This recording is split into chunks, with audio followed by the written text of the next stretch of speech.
It's 8 o'clock on Tuesday night, and you had a long f***ing day at work. But luckily, you're a gamer, and the thought of jumping into that new RPG after work is what got you through the day. So now the time has finally come to relax. You're at home, you're done with your responsibilities, and you're ready to have some fun. But instead of reaching for the controller, you slump down on the couch. You pull out your phone, and you spend the next hour scrolling social media. You glance at the time. It's almost 10. Damn. At this rate, you're gonna have to get ready for bed soon. Probably not even worth booting up the game anymore. You scroll Reddit for another 30 minutes. Just like that, the activity you were looking forward to all day loses out to mindless content consumption. What is going on here? Why does this happen to you? Why does it happen to me? And more importantly, how the hell do we fix it? This is a question I've been thinking about since I posted my first bad gaming habits video. The top comment there gives a perfect summary of the paradox I just described. And looking at the upvotes, it's clear that this person is not alone in their experience. When I first read that comment, I thought about my own behavior. And I recognized that this same thing has happened to me. But since then, I've started to consciously pick up on it more and more. It may look a little different depending on the person. For some, it's not the phone that they'll reach for, but rather the TV remote. And in my case, I often end up flicking through random apps on my home screen, checking Amazon for no reason, looking at recent photos, or even browsing Spotify for new releases. But what is the common thread among these activities that end up delaying or completely derailing our gaming plans? Put simply, they're often frictionless, even passive. They don't require anything from us. So, mystery solved, right? After a long day, we're just too tired to game, so we settle for Netflix instead. But that explanation clearly falls short, because this isn't just a problem with demanding games like Dark Souls. I mean, hell, I remember struggling to load Animal Crossing during a particularly stressful week. And if it was just an energy problem, then the solution would be obvious. Get more sleep, eat better, take more breaks. You get the picture. While those things might make you feel better, they won't necessarily solve this issue. Because the truth is, this isn't just about being physically tired. And it's not about laziness either. What's really happening here comes down to some side effects of how our brains are wired. And there are 3 processes that seem to have the most impact: how we estimate effort, how we forecast our emotions, and how we deal with friction, especially after a long day. But once we understand how these processes work and the subtle ways that they can affect our behavior, we can actually start to override them. Picture this. After a full day of mentally intensive tasks, constant context switching, distractions, and heavy memory juggling, your brain quietly starts to change the way you make decisions. In 2022, a team of French researchers attempted to measure this exact shift. In their experiment, they split participants into 2 groups, one easy and one hard, and had them carry out tasks over the course of a day.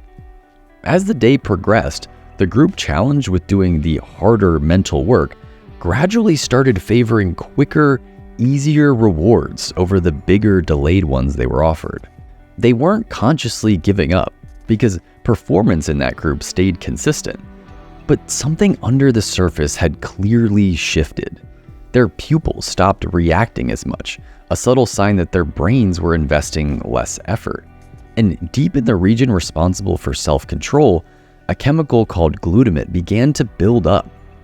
It's as if the brain, sensing that continued strain, started steering them toward the path of least resistance, not with any kind of warning, but with a silent recalibration of desire. Both of these groups experienced roughly the same physical exertion: sitting for extended periods, typing, etc. But only the mentally strained group saw significant changes in their preference for rewards. The way I think about it is similar to putting your phone in low power mode. Making this switch doesn't change how much battery it has left, but it does shift how your phone prioritizes where to spend that energy. When we experience mental fatigue, whether after a long day in classes or in the office, it's like our brains switch into low power mode. We become more sensitive to any task that feels like it would require extra energy, and instead, we often opt for those which appear effortless. This is why the thought of booting up a game, even if you really did want to play it, can seem overwhelming. Our brains have already estimated how much effort it might take to get to the reward of enjoying the game. And when we're mentally drained, even a small level of perceived effort can completely divert our behavior. Imagine you could step into the future, not just to see what happens, but to actually feel it. What if you could know with certainty how happy you'll be if you buy a Switch 2, or finally finish Persona 5? This is the illusion we live with every time we imagine ourselves playing a video game. And for many of us, this is a daily occurrence. Daydreaming about the game I'm going to play later is one of my go-to coping strategies for getting through a tough day. But what if that image in my head is flawed? And instead of painting a probable representation of the future, my imagination lies to me, systematically and invisibly. Psychologists call this an error in affective forecasting, and it is the quiet killer behind so many of our gaming decisions. The backlog that never gets touched, or the hyped release that falls flat. We don't just misjudge how we'll feel, we misjudge how long the emotions will last, and even how strongly we'll feel them. The result is a strange kind of psychological time travel glitch, where the future self we imagined turns out to be someone else entirely. This effect, often referred to as impact bias, has been widely studied across the field of behavioral psychology, and the research has consistently shown that people tend to overestimate both the intensity and the duration of their emotional reactions. So when I'm daydreaming about video games to get me through the workday, what my brain is really doing is imagining how it would feel in that moment to play a game. But then it tries to forecast that emotional state into the future. And as it turns out, a lot can change over the course of 4 or 5 hours that impact how I'm actually gonna feel when I finally boot up. If I have overestimated my future motivation, then my emotional state might end up clashing with the idea of gaming. And when that mismatch hits, my mood no longer aligns with the version of me that planned to game. So I hesitate, I stall, and sometimes I choose something frictionless instead. When I was in 3rd grade, my neighbor introduced me to a game that was unlike anything I had ever played before. Instead of using a regular controller, I played this game with my feet, and by the end of an average session, my shirt would be soaked through with sweat. If you have no idea what I'm talking about, I'm referring to the legendary Konami series, Dance Dance Revolution. I got obsessed with this game, and even saved up to buy the thicker, pro-level foam mat. Fast forward 10 years, and my college roommate has the brain blast idea of bringing my old PS2 and mat to set up in our dorm room. There was just one slight problem. Because it was a dorm room, we had to move stuff around to make space for the mat. And between sessions, we would keep it stashed away in the closet. Guess how long that DDR phase lasted? After 1 week, it was obvious that even the 60-second process of clearing out the chairs and pulling the mat from the closet was just enough friction to prevent us from ever touching it again the rest of the semester. At the time, it felt like we had just lost interest, a silly idea that was never meant to last long. But what really happened was that we had unknowingly created a barrier to initiating the activity. These kinds of invisible barriers are everywhere in our environments, and they show up both in our gaming habits and all other parts of our lives. When we encounter these hidden barriers, they require additional effort to overcome. Behavioral psychologists call this activation energy. You've probably been in a situation where you go to play a game you were looking forward to, only to realize there's a 20 gigabyte update you have to download first. Suddenly, the activation energy required to start that game has spiked. Now, you can brute force a behavior if you have enough activation energy, but a better strategy is to design your environment to remove as many of those barriers as possible. By this point, we've covered the 3 leading causes of abandoned gaming plans: mental fatigue, misaligned moods, and environmental friction. But like any video game boss, there are strategies we can use to overcome these enemies and take back our gaming time. The first place to start is by assessing and redesigning our environment. We know that our direct environment can create invisible barriers to our desired behaviors, but with a little planning, it can also do the opposite: tear down barriers and create cues that encourage action. So, what are some examples of how we can nudge our gaming habit through environmental design? An easy change to make is reducing setup friction for whatever we want to play. Instead of closing the game and powering down your console at the end of a play session, take advantage of features like quick resume. It may seem minor, but if you can jump straight into a game within a few seconds, instead of waiting 30 or 40 seconds for everything to load again, that will make it easier to activate the behavior.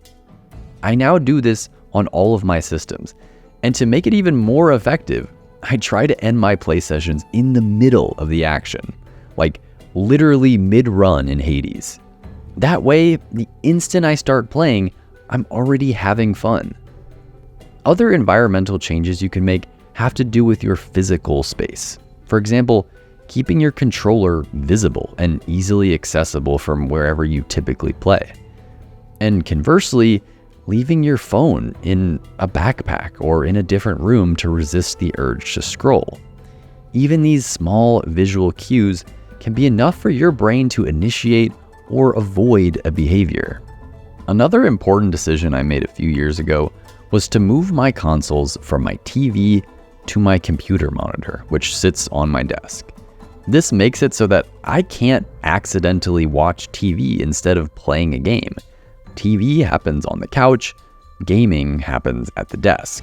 Also, if you do go with this kind of setup, don't overlook the importance of a quality chair. And to be clear, this is not a quality chair. Go find yourself a used Herman Miller on Facebook Marketplace, and your spine will thank me later. Now it's time to talk a little about our feelings. When our mood just isn't what we had imagined it would be earlier in the day, what can we do? Well, to start, we have to make peace. Now that you know how bad we are at forecasting future emotions, it's important to acknowledge to yourself that future you is often not going to feel how you expected. And that is okay. With that acceptance, we can move past the guilt or frustration that may bubble when we feel less excited than we imagined. Once we've made peace with that, the next step is to craft our own personal gaming ritual. The idea here is to take a short set of actions that help us transition from whatever mood we might have found ourselves in to one that's ready to play. This can involve anything really, as long as the actions are simple and quick. Maybe your routine starts with doing 20 jumping jacks while you listen to one final effort from the Halo 3 soundtrack. Then you make yourself a cup of tea, tell your cat he's a good boy, and you're ready to go. For me, I always start by making sure I'm wearing my comfy pants of choice. I then go to the kitchen, fill up my water bottle, and grab a little snack. Finally, I'll sit down at my desk, turn on my amber tinted lamp, and throw on my glasses. By the time the glasses go on, I'm usually in the right headspace to enjoy some gaming.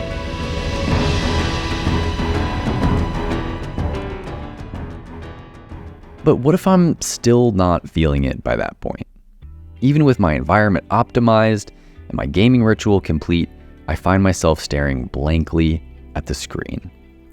There are two strategies that have had the most impact on me in these moments. The first is something I've talked about before on this channel, and there is no shortage of viewers who can vouch for its effectiveness. It's called the 2-minute rule, and it's designed to lower the upfront effort needed to start any behavior. All you have to do is commit 2 minutes of your life to the activity. Literally, pull up a timer, hit start, and play a game for at least 120 seconds. 9 times out of 10, after those 2 minutes are up, you'll keep playing. Because the hardest part is often just getting started. Once you're in it, your brain realizes that it's actually pretty easy, and the resistance fades away. The last strategy I'll leave you with is about giving yourself a backup option when you're just running low on bandwidth. As someone who enjoys both long RPGs and tactics-based strategy games, I know that after a long day, it's going to be harder for me to jump back into these kinds of experiences. When I feel stalled and I can't even muster 2 minutes, that's when I rely on a low-effort fallback game that I keep in the rotation. Some of my favorites in this category include Vampire Survivors, Euro Truck Simulator, and recently Fields of Mistria. These are all games that feel minimally taxing on my brain, so I can play them, and more importantly, enjoy them even when I'm on low power mode. So my recommendation, find 1 or 2 of these easier, chill titles that you can always go back to in a pinch. If you miss spending quality time playing games, please don't give up on your hobby.